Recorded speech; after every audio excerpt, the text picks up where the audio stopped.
which was the most beautiful music I've ever heard in my life. There's something that happens when you hear the heartbeat. It makes you truly know that there's life inside of you. I picked out names. I envisioned what my child looked like.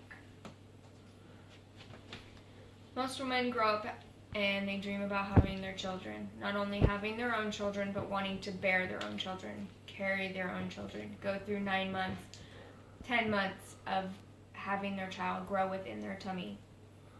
Unfortunately, for many women, thousands of women, this dream may not be their reality due to miscarriages and or diseases.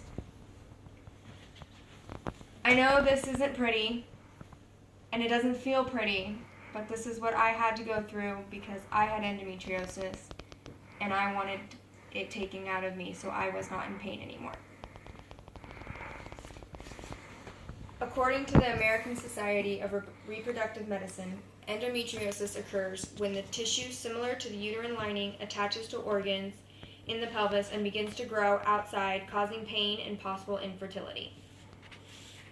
Imagine being in your 20s and you're living in pain for a number of years because of endometriosis, because of pain inside that not a lot of people are able to see. And you have to make the decision if whether or not having that pain and trying to bear your own child is worth continuing living in that pain. Most women don't have the choice of lucky enough to have their kid first and then making that choice. I was lucky enough that I had my child at 18 and then I was able to get rid of endometriosis. But it's still taken away from me. I still can no longer bear children. It's a silent, completely silent disease that tears women apart inside. It messes with their minds and it messes with their bodies. According to the Endometriosis Foundation of America, it affects 1 in 10 women worldwide. My name is Sarah Carver, and I am here today to bring you awareness of endometriosis, to let you know what the symptoms, the causes, and the treatments are.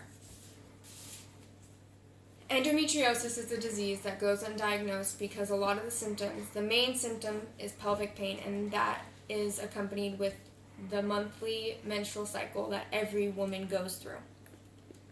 However, the pain is what makes it noticeable. That pain is huge and it hurts, and it's much more than your typical menstrual cycle pain.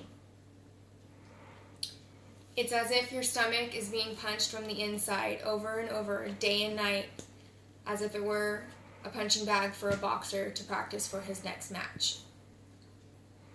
According to the Mayo Clinic, the common signs and symptoms of endometriosis are painful menstrual cycles, pain during intercourse, pain with bowel movements or urination, excessive bleeding, heavier bleeding, fatigue, diarrhea, constipation, bloating, or nausea, and being infertile. No matter whether a woman has a mild case or a heavy case, the pain is there and it hurts. It hurts everywhere. From personal experience, it kept getting worse and worse year over year, and sometimes I'd just be in bed all day because it hurt. It made me tired, it made me irritable, it made me frustrated, and it made me grumpy. It made me become somebody I wasn't happy with. The symptoms of endometriosis are sometimes mistaken for other diseases as well, so it can go unknown that way. It can be mistaken as pelvic inflammatory disease or ovarian cysts or irritable bowel syndrome. Now that we know what the main symptoms of endometriosis are, let's take a look at the causes of endometriosis. According to Medical News Today, the word endometriosis comes from Greek suffixes endon, which means within, metra, which means uterus, or osis, which means affected with condition or abnormal process. The Mayo Clinic also notes that the exact cause of endometriosis is unfortunately completely unknown. However, some explanations include retrograde menstruation, which is one of the most possibilities that it could be, And this is when the blood that contains endometrial cells flows back through the fallopian tubes and into the pelvic cavity instead of going out of the body. These cells then stick to the pelvic walls and surfaces of the other pelvic organs and continue to grow and thicken. For example,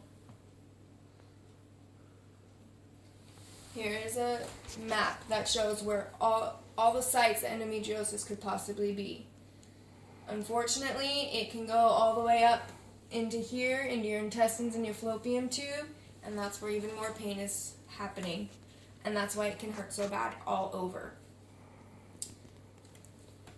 Embryonic cell growth.